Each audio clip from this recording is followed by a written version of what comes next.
Hi, this is Ethan, and today we are going to do a live DDoS. That is, we're going to do a distributed denial of service attack against a production network. That's right, and we're going to do that with some folks from using Nokia tech, working at the Neutral Internet Exchange based out of the Netherlands. And I'm going to introduce a couple of guests here. We've got Dirk Kalkman and Tristan with a mysterious no last name who's going to be with us. Dirk, would you introduce yourself? Hi, Ethan. Thank you for having us. So I'm Dirk Kalkman. I'm the network architect for NLX. I've been with the company for about 5.5 years, and I've been driving the network evolution that we are doing with Nokia. So we started with the 800G, and now doing pretty cool stuff with DDoS security. Very nice. And then Tristan with no last name. Would you introduce yourself? Sure. I'm Tristan. I'm working for the Dutch National Subatomic Physics Institute. So let's say the Dutch version of CERN or Fermilab.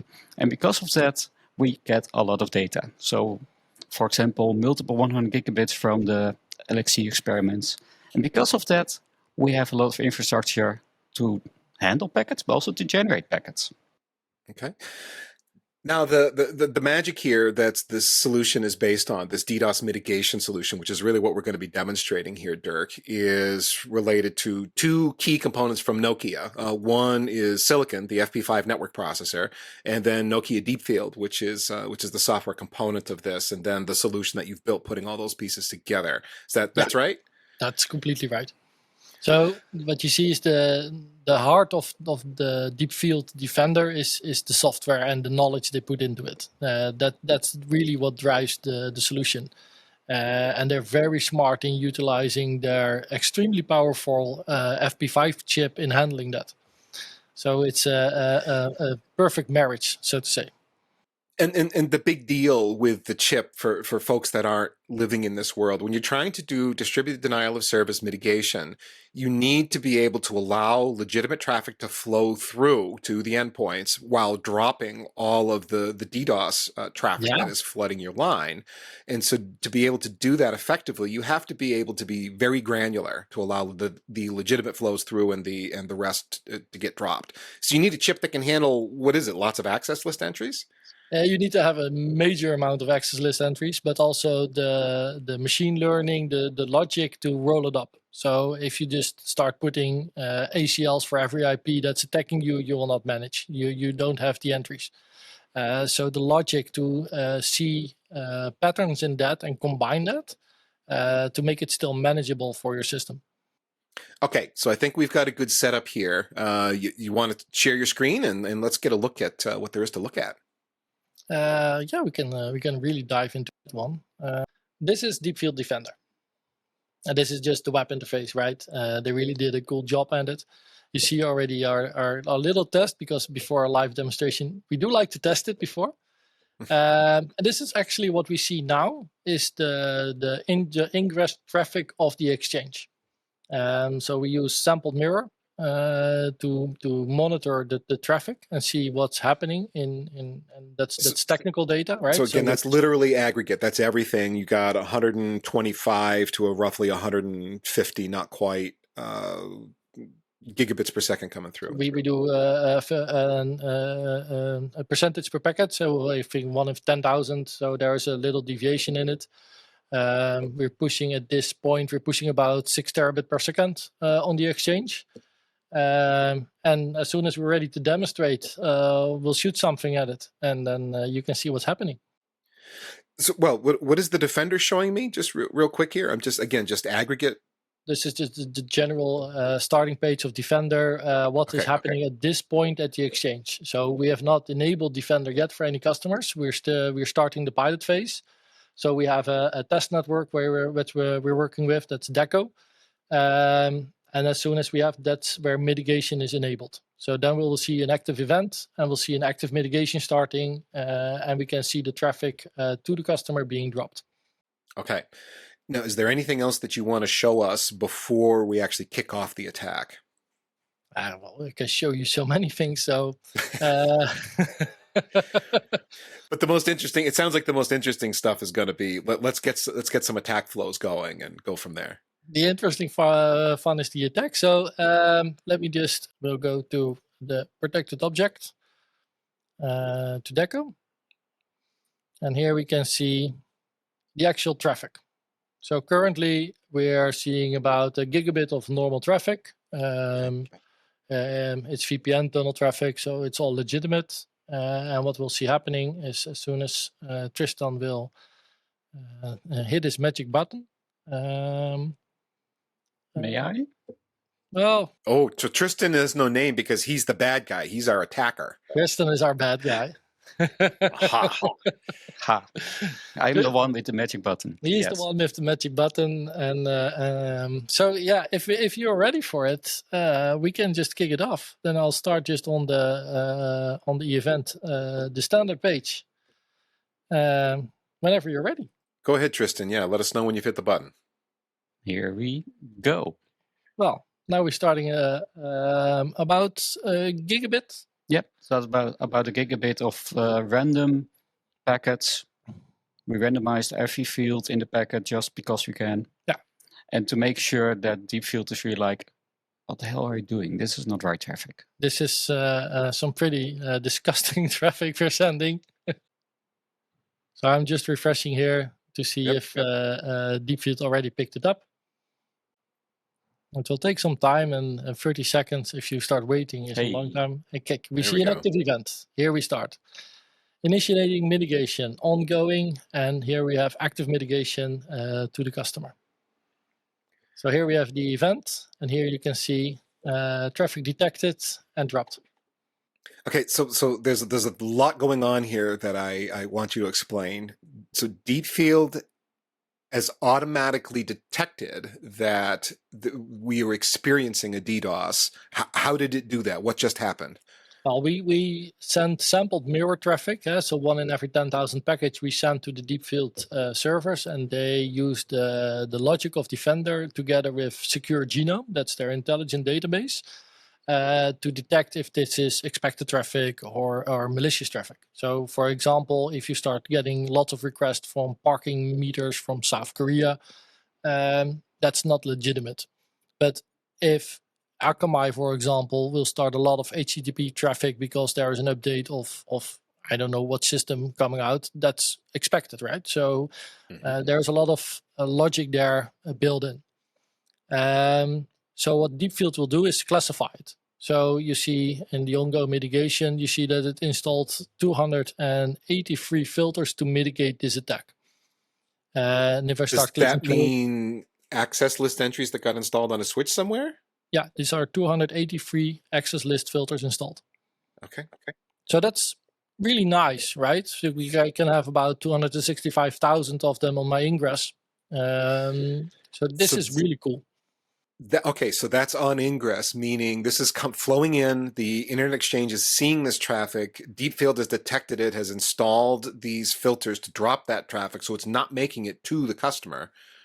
You're still dealing with the traffic as the IX. It's coming in on ingress. You still got to cope with it. Yeah, I still got to cope with it. But that's not a problem, right? So the attacker will filter it on the incoming from the attacker side. So it will not hit the exchange. Got it. So your customer then does not see this traffic. They're able to continue. They're up. Deco, your test client here, they're up and running. All dandy. Go back to the bear. You saw 20 seconds of bad traffic and it was gone.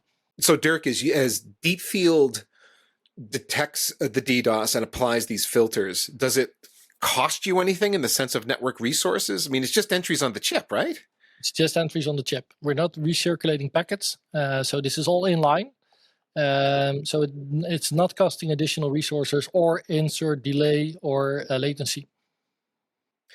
And then another element to this is this all automated? Deepfield just does this, or do you have to train Deepfield in some way to know what's good versus bad traffic? That's what Deepfield and the team of Deepfield does. So for us, this is full auto mode. So there's no manual intervention here.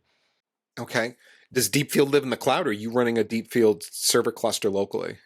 On premise. Okay, then what does that look like? Is that a rack full of servers? Well, or? we have for about 10 terabit of traffic, we have about 2 servers running. So that's a decent digital footprint. 2 servers running. There is an option to share your data with Deepfield, but We're still checking compliancy and security on stuff on that. But you can share all your attacks with Deepfield itself. But it's not mandatory, right? So you can just run it on premise. You need an internet connection to get every 30 minutes, I think, your updates from Secure Genome, because Secure Genome will tell you if there are new botnets or new attacks coming out. So you want that information coming in, but it's all incoming. Now we're running a test DDoS. It's real. This is production. As real as it gets, right? This is as real as it gets. Have you seen Deepfield with other sorts of DDoSes that come in that you guys have initiated yourself? Well, we've been testing this for about 2 years now. So the idea to do this on a layer 2 server started in 2023. That's when we first met the guys from Deepfield. So it's actually a quite funny story. As our experts in Rome, and there was a beautiful hotel bar, right? It was in Italy, beautiful hotel bar in the center of the hotel, and everybody was there at night. But the bar was closing like around 12, so we're already hitting the gin tonics, but the bar was closing, so we had 2 additional gin tonics in our hand to make it to 1 o'clock. And that's where I met Guillaume and Xavi from Deepfield, and we started discussing from Deepfield and what added value it would have. And then the question came, but yeah, can we do this on a layer 2 service? Because, well, we are an exchange. We have a layer 2 VLAN stretching across Europe. So what would that look like and what would it entail? So it would require some adjustments on the Nokia side and on the Deepfield side. So we've been making a proof of concept for a year. And then in 2024, we signed the agreement for deployment. And we're almost a year in. And now we're ready for the first pilot customer. So the pilot program is starting. So you actually have the premiere. This is the first live DDoS we're mitigating. At layer 2, again, that's a big deal, because it would be very easy to assume this is BGP Flowspec, for example, and it isn't. This is not, and you can see it here, Deepfield Defender policy protection L2. So we're matching ingress on destination MAC address because that's what we know, right? Because we are a layer 2 VLAN, we know destination MAC. That's where we filter on, and that's what we protect. Another thought that just occurred to me, if I were to contract a DDoS mitigation service of some kind for my company, typically I would have to stand up a GRE tunnel and then shunt traffic over to their scrubbing center to be protected. Probably something. I don't have to do that with this scenario. No, you don't have. You have no operational change, and that's the beauty of it. So this is just inline, no scrubbing centers, no rerouting traffic, clean traffic like it should be. Everybody who does this right with every scrubbing center there is, you have to detect it.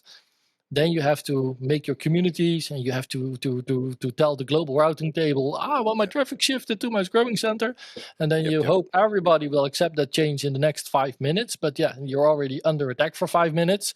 So yeah, your stress levels, your adrenaline goes up, right? And you still have to remember that community. You have to commit it, and you make a typo, and that sucks, But then the traffic will hit your scrubbing center, and then they still have to do the detection.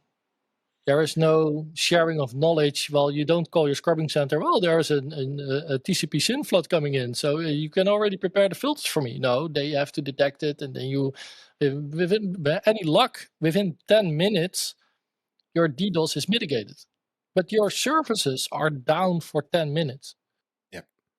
Plus, there's a limit on how much scrubbing that they'll do. Usually you're paying for some kind of a flow rate that they'll scrub for you. Do you have a limit on speed here? What's your bottleneck?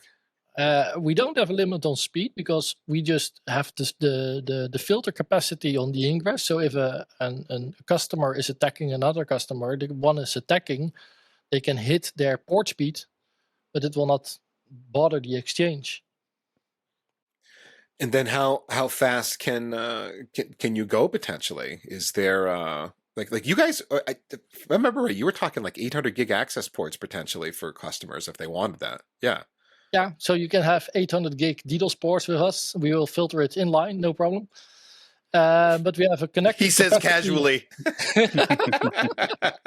We have a connected capacity on the exchange of about 40 terabits. So that's actual our scrubbing capacity. Goodness. Okay. 40 terabits, it's massive. Yeah, So, it absolutely is. This is compared to the other solutions, right? Because like I said, if you're lucky and you detect and you mitigate, you reroute to your scrubbing center, it will take you 10 minutes and then your servers are back up and running. But like every company I know, DDoS is a threat. So, well, we need a solution. So we buy something and then we'll throw it in the closet somewhere. Nobody remembers. And then it happens. And then it's like, panic. What do I do? So there's no playbook. They don't test it every year. Their operational team is not trained in handling this. So who's making the decision to do what? I've seen it before. It's a complete mess. So 10 minutes is if you have an extremely well-trained team. So if you have somebody who has done it before but doesn't remember it, you're looking at 30 minutes to an hour before you start mitigating, right? Yeah, I was going to say a well-trained team that's been kept up to date and does the quarterly drills and the playbooks up to date and all the rest of that, which is so rarely the case. So yeah. So and that's how I actually met Tristan, because we're both member of a red team for the Anti-DDoS coalition. So we test this every year on the Dutch IRS. The Dutch IRS, like in America, that would be the Internal Revenue Service, the tax people. Yes, is that who you're talking about? Yes. So you do red teaming against the Dutch IRS? Is that what you're saying? You can tell him.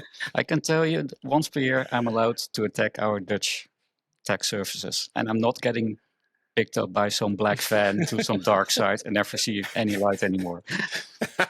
I'm really allowed. I get papers with stuff from the Ministry of Finance saying you're allowed. Yeah, there were waivers and stuff like that. There's a lot of paperwork. So like a license to DDoS, sort of James Bond, but then different.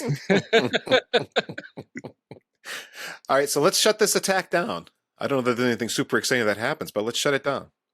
Here we go. And I'll do a small refresh, and then we'll see the... I can tell you about Deepfield that from an attacker side, I find it irritating good. Yeah. So that's a good thing for Deepfield. That is, as when you've done red teaming, you've done it against Deepfield? Oh, yes. We've even did some more evil attacks on it, and it is quite capable in detecting it and scrubbing it. Yeah. So that's we're a year, almost 3 years in, right? So it's been tested rigorously. Yes. So we look like cowboys and we do cool stuff, but it's a very controlled way. we even built here a machine that's capable of generating more than 1 billion packets per second. So within 4 seconds, I can ping the whole internet. And we also shoot that to Deepfield. And it was like, okay, is that everything you got?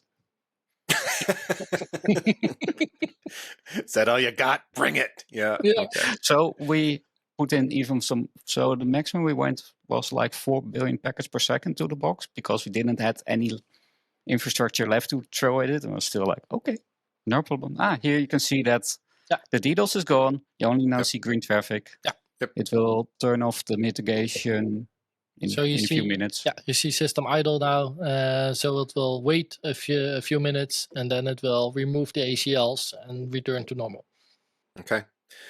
So Dirk, final question for you relates to those Deepfield servers. You mentioned you got 2 servers in the rack that are doing all the learning here. Are they, you're sending sampled traffic. It was 1 in, what was it, 1 in 10,000? Yeah, something 1 in 10,000. I should ask my engineer, but I think it's 1 in 10,000. So it's not as if it needs to take wireline input to be able to detect the DDoS. You're doing that sampled rate. But are these... because then I would have to send 10 terabits towards the server. Right, exactly. Wow. And so then that's the question. Are these 2 servers like huge monsters with tons and tons of cores and memory and lots of disk drive, or what are they? Really basically standard servers. So for an exchange like from our size, we send about on peak about 10 gigabit of traffic to it. Okay, very cool. So Tristan, obviously no one can contact you because although you have a license to DDoS, we don't know your last name. It's all very secret. But Dirk, if people want to follow up with you on the internet, LinkedIn or something, you got places you can be reached? Yeah, you can find me on LinkedIn. You can also find me on the beach. So every year we do a beach event. So a lot of people from the industry are there. So find me there. But also on special Nokia events, I will be there. So, but LinkedIn, I think, is the most easiest. Very good. Nice to chat with you guys. This has been fun. I love to see things live, and this is a great demo. And thankfully, the demo got smiled upon you. It actually worked well. So very good. All right, thanks for watching, everybody. This has been a fun demo with Nokia and their Deepfield technology and the FP5 silicon. And head on over to Nokia and take a look at their Deepfield page if this kind of a solution is interesting to you. We'll see you in the next video.